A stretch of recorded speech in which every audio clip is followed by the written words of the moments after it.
But interpreter to switch in. So are you hired by like a company to teach, or do the students like pay you directly? so right now it's a mixed bag. I have students that I personally have that just pay me, but while I was in Charleston and still now, I also have a flight school that I work with, and so it's a subcontracting job. So basically I don't get health benefits, but they still take some of my money. Okay. But they also help get students and stuff like that. Cool. The biggest challenge I faced, even with the burnout and stupid mistakes, was the students just being lazy. When you're teaching 10 different students, you can easily tell which ones care and which ones don't care about what they're learning about.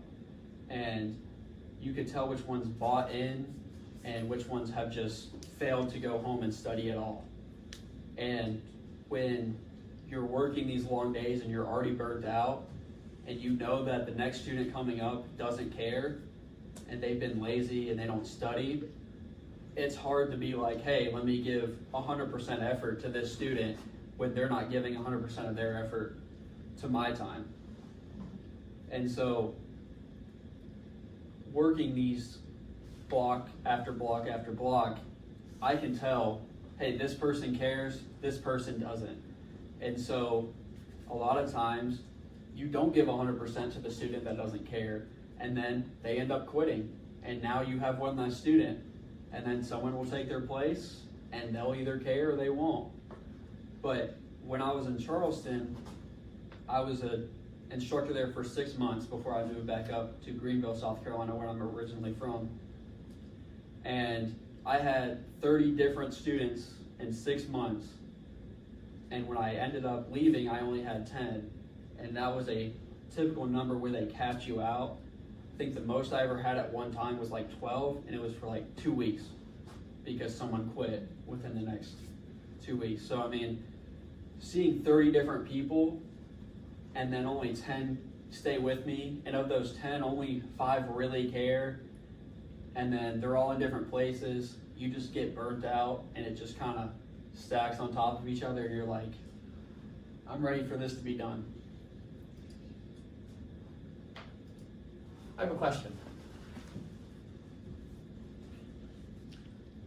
So I'm wondering, why would students pay to take your course if they don't care in the first place? I assume it's quite expensive to obtain your pilot's license, and it requires a very specific process, especially if you don't have like a personal plane yourself. So it must be a very expensive process. Yeah, so it's about $300 an hour, and to get your private, you have to have at least 40 hours. It comes out to about $20,000 to get your private pilot's license. And yet people will still get a quarter of the way through, halfway through, and just quit. I have this same exact question as you do. And it's actually something I wrote a paper on not too long ago in my English class, where I just kind of wrote about the different problems with a flight school and why there's so little amounts of people actually going through. One of the statistics I found is only 20% of people who start get their private pilot's license, which is the lowest license you can get, and that is what costs $20,000. And so it is still a question to me as well on why people will start and go really beyond the first 1 or 2 lessons and just quit, because even just 2 lessons at where I was teaching in Charleston is anywhere from $600 to like $1,500. Wow, that's quite expensive. And I was just like, okay, it really makes no sense to me either, but what can I do? I can only teach who wants to be taught. Yeah, definitely. But so now I have a few different options with my career.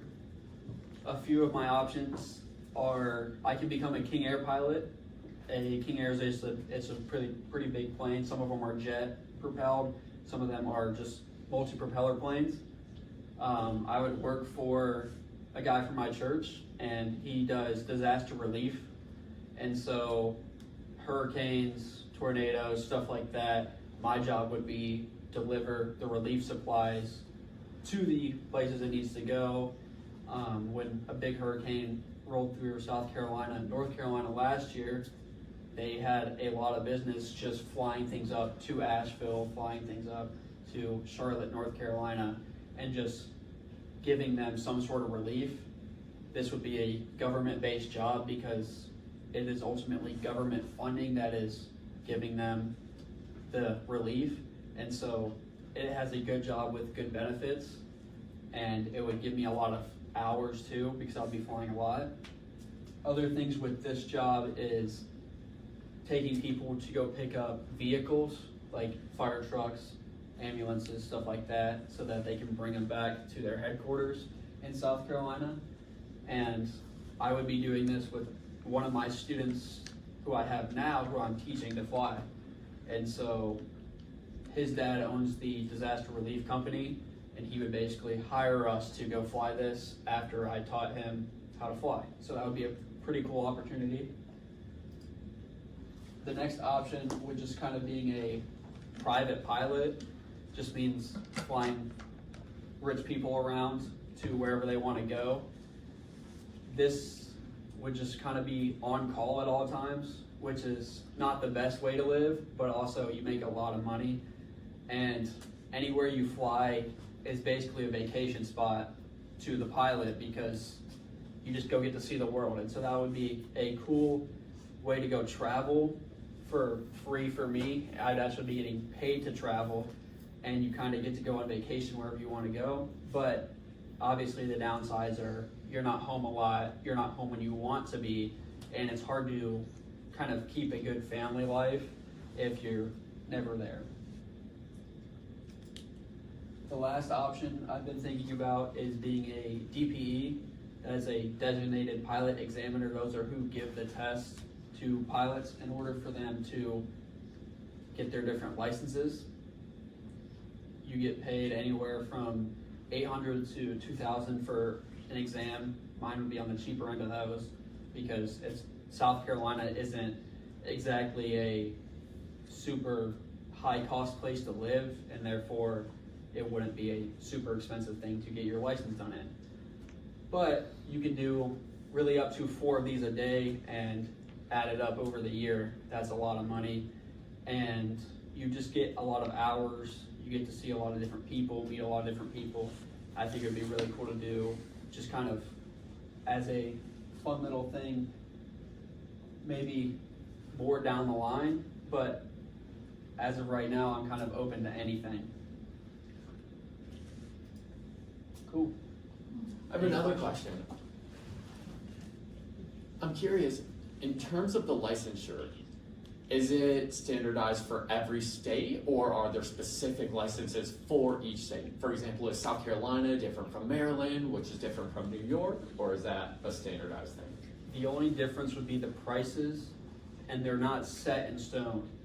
So if I wanted to charge a $2,000 fee for any license in South Carolina, I could, and that would be my choice. But there are people who are charging $800 for that same license, and so it's more of a solo, what do I want to charge?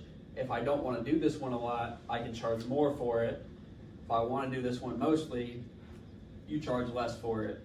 But the difference between a private pilot license and a flight instructor license, those two tests are like 6 hours of difference. And so that's where a lot of the money comes in. It's like you're paying for their time. I see, I understand. That makes sense. So if there's any more questions, or if you want to ask questions about my dog, because I love my dog.